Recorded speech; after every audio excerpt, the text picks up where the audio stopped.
Welcome to Encounter Wargaming. I'm Jay, and today we're going to be building some sweet Gaslands Gates.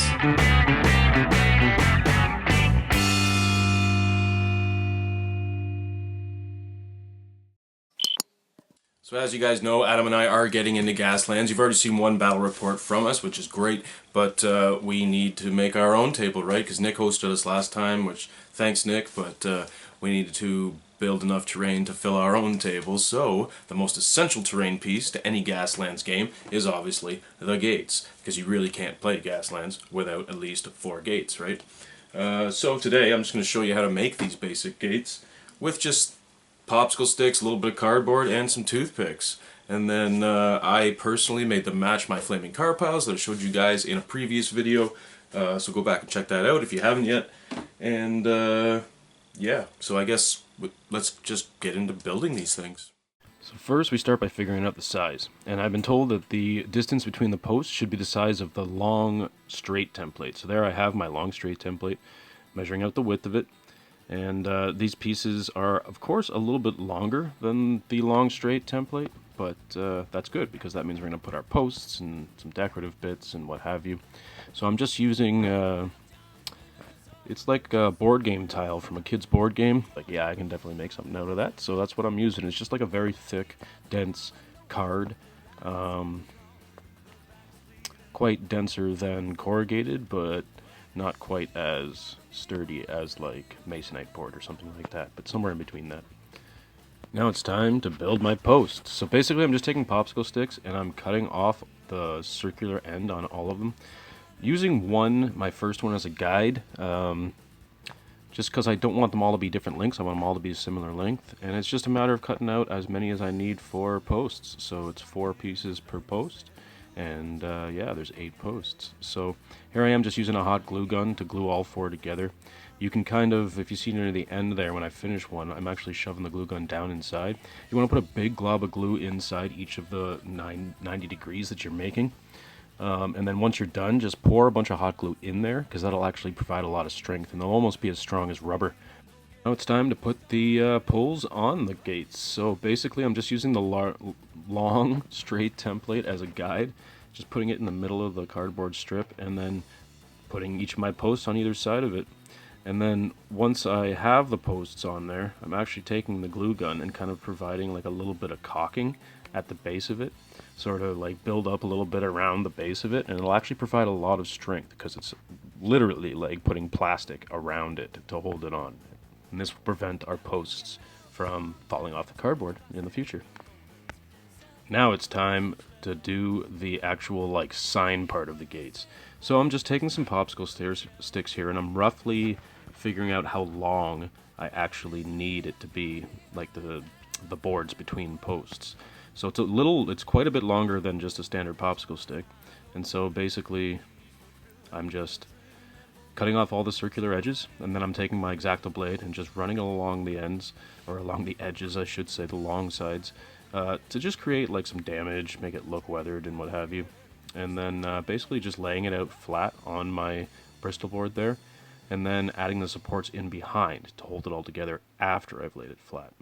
Does that make sense? And so just to finish it off, I'm putting a little bit of hot glue here and there, just kind of squeezing it between the cracks, just to provide strength on the thing. And then it's just a matter of attaching it to our posts, and we just kind of do that 4 times. And then I'm actually just going to take some little pieces here and provide a little bit of support right behind the sign part of the gates, just so they don't break off in the future. Now it looks to me like these gates have these gaping holes in the sides of them now. And as much as I could fill it in with popsicle sticks, which I will be doing on the other side, it won't line up with the posts and it'll look kind of funny. So I've actually decided, since my flaming car piles had a bunch of random spikes sticking out of it, might as well have these have a bunch of random spikes sticking out of it. Make them look real dangerous, and you know, you want to be going through the inside of that gate, not around the outside of it. You know what I mean? So basically all that is just cutting a bunch of toothpicks in half and then just using those half lengths, throwing around some globs of hot glue, and then just sticking them into the globs of hot glue wherever you'd like them. So I'm using them to kind of fill that triangle between the support and the like sign part of the gate. And then yeah, just putting a little bit at the base just to make it look dangerous, like don't bother climbing this post because you will get skewered. And yeah, I guess it just adds a, just an evil-looking post-apocalypse, not nice environment kind of look to them. Now it's time to really get decorative. Basically, I'm just going to spell out the words start, finish, as well as the numbers 1 and 2.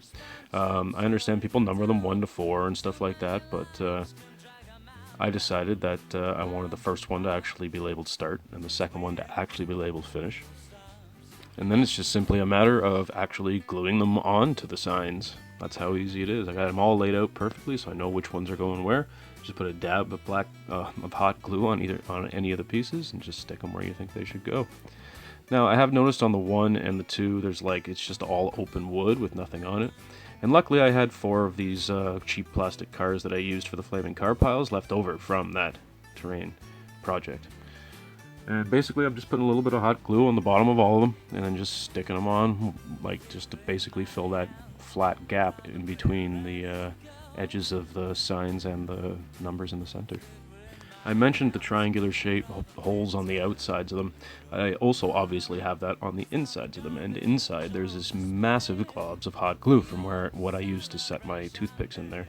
So basically I'm just going to cut a bunch of pieces of popsicle stick exactly the height of the triangle, and then just kind of do a second snip on an angle. It doesn't have to be a perfect angle to what I have there. I want these things to look rough and ramshackled. But just enough that it'll cover that square and or cover that triangular hole, so you don't see the hot glue behind the sticks.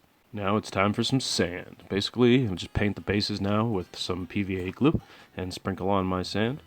If you guys haven't done this before or seen me do this before, I like to sprinkle it over a piece of paper, just so whatever falls off can just be funneled back into the container, and we don't end up wasting a bunch. As I usually do with terrain pieces, I'm going to prime the entire thing with a brown espresso colored rust paint. This paint is great for painting over all types of surfaces, wood, glass, plastic, it doesn't matter, and it just provides a nice base brown coat for pretty much any colors you're going to probably do on a natural feature or any kind of terrain piece, especially in the case of Gaslands where, things are very weathered and rustic. So once that primer coat's dry, I'm basically going to just take a little bit of cinnamon brown, and I'm going to, not really dry brush, but overbrush onto the wood as well as the dirt.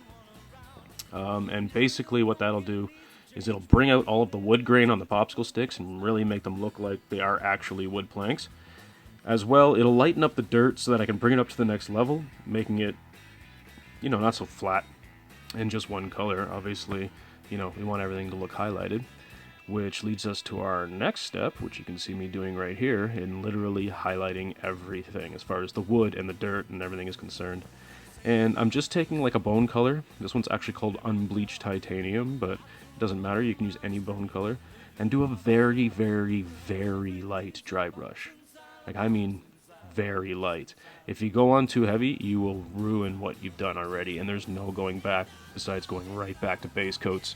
So make sure you start with a very light dry brush, and you can always go on heavier afterwards. You can't take paint off once you've put it on, so just be careful is all I'm saying.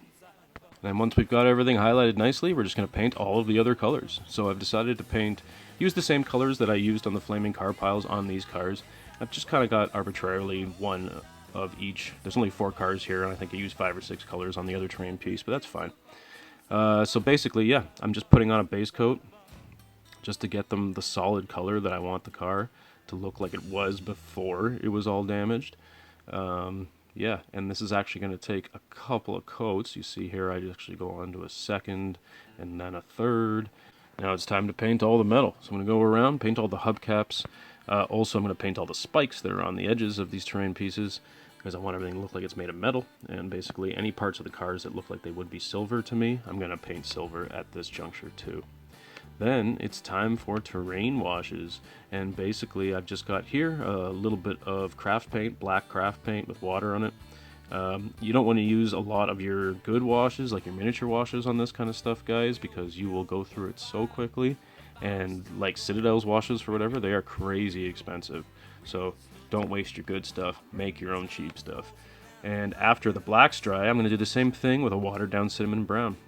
It'll just create like a nice oxidation, that like orangey brown in all of the crevices of these cars, really making them look like they're weather stained and they've been there for a while. After that's all dry, it's time to start doing some sponge painting. So I've got here like a piece of black foam, the exact same black foam you get in like your figure cases, extra pluck foam. Leftover pluck foam's good for this. Also, they make like styrofoam brushes that have this exact same foam on the end, so you can buy a bunch of those for cheap at a dollar store or whatever. Anyway, this foam is easy to come by. Now, to me, the starting gate should be green. I don't know why, probably because green means go, but I think you should paint the starting gate green. So that's what I'm doing. I got a light green here, and I'm just going to take my sponge and do a little bit of light sponging on the start, the word start, literally.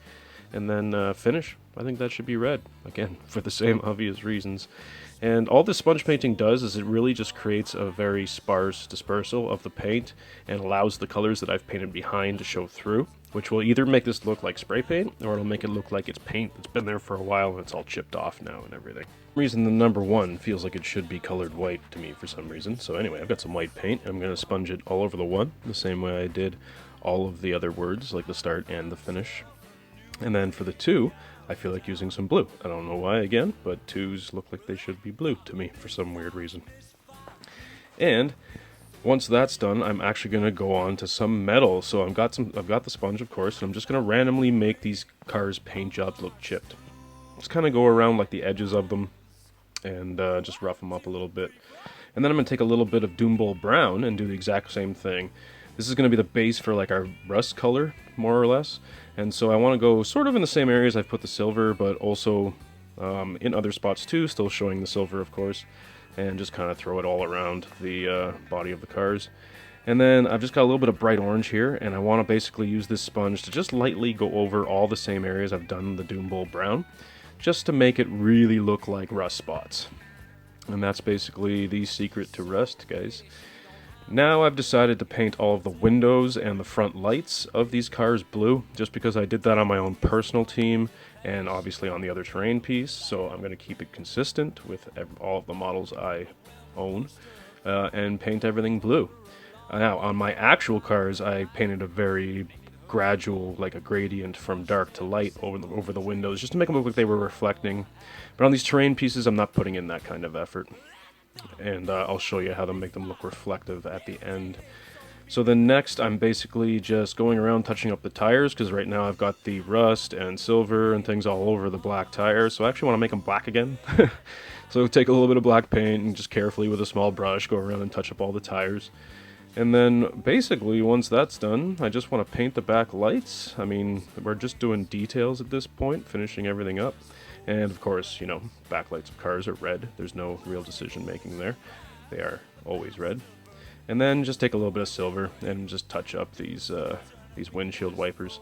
They're on the front here that I painted blue a second ago.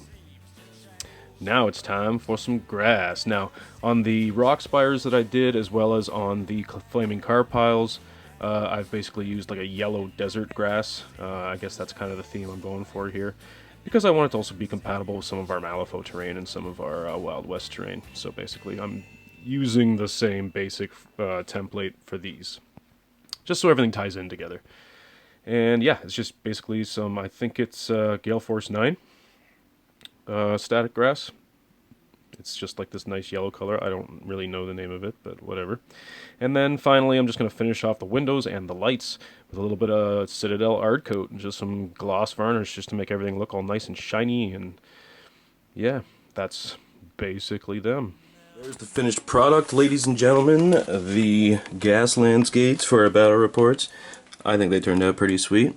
I hope you guys think so too. It was really just quick and easy. You know, I really went quick and dirty with these ones, but I think they turned out alright. So hopefully that's simple enough that pretty much everybody out there can create some gates for their Gaslands tables and get playing with some toy cars. So there they are, just to show you scale.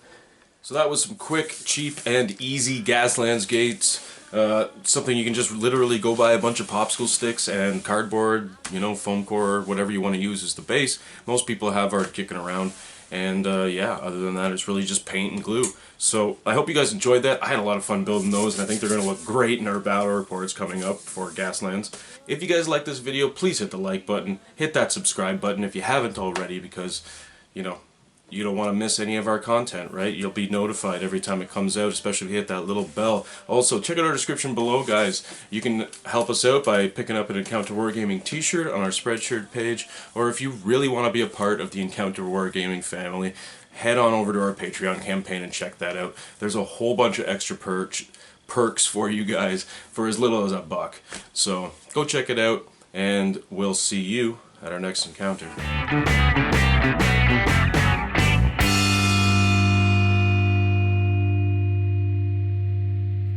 Like a monkey in a rocket on his way back home. Okay.